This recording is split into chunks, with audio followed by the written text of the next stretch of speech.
First, we had the Witcher book series, then we had the games. Now we have a promising Netflix series with the Game of Thrones feel. You don't have to be a superfan to get on the Witcher hype train because this is the best time to climb aboard. The Witcher is, of course, the story of a Witcher, Geralt of Rivia, but the story is also about Yennefer and Ciri. Destiny has bound Geralt to these two women, and it seems the series is going to explore these ties just as the video games, and of course the books, do. Henry Cavill, DC's very own Superman, has taken on the role of Geralt and brought along his most smoldering, soul-piercing looks and his stubbly square jaw. Our two leading ladies stepping into the roles of the sorceress Yennefer and the so-called Witcher girl Ciri are both relatively new to the acting business. Yennefer is played by Anya Chalotra, whose eyes are the precise shade of violet as described in the books. We don't have smell-o-vision, but we imagine she does indeed smell of lilac and gooseberries, her signature scent. Looking for a woman. Like everyone. Not like everyone. And not just any woman. Mine smells of lilac and gooseberries.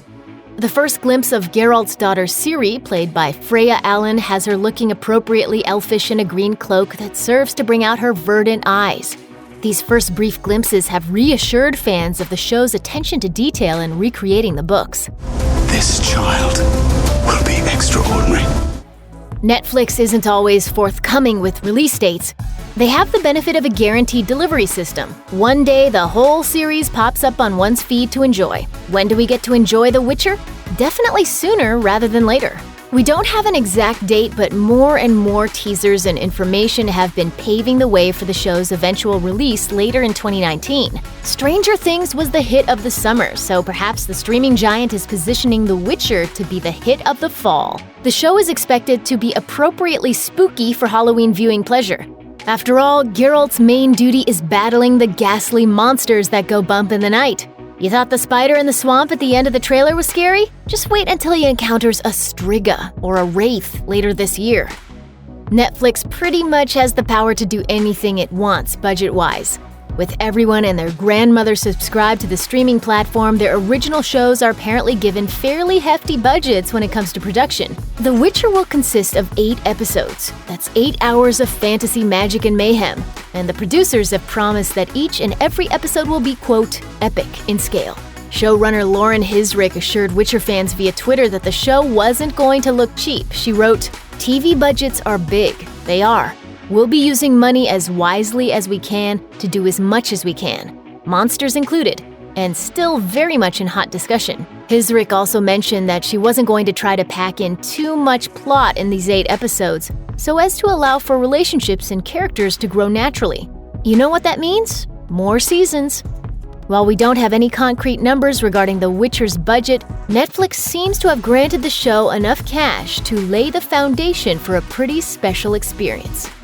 There are 8 books in the Witcher series. We highly doubt that each episode will try to cram an entire novel into an hour, so we're left to wonder which stories have been chosen for this season on Netflix. The books take their time, allowing readers to get to know Geralt and his world of monsters.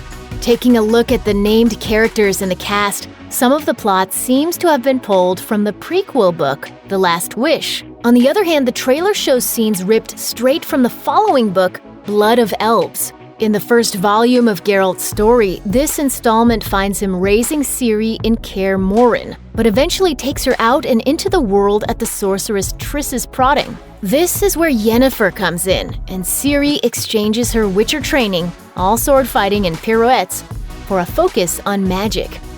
No matter the narrative path that Hissrich and company take in telling the fantastical tale of Geralt, Yennefer, and Ciri, one thing is for certain.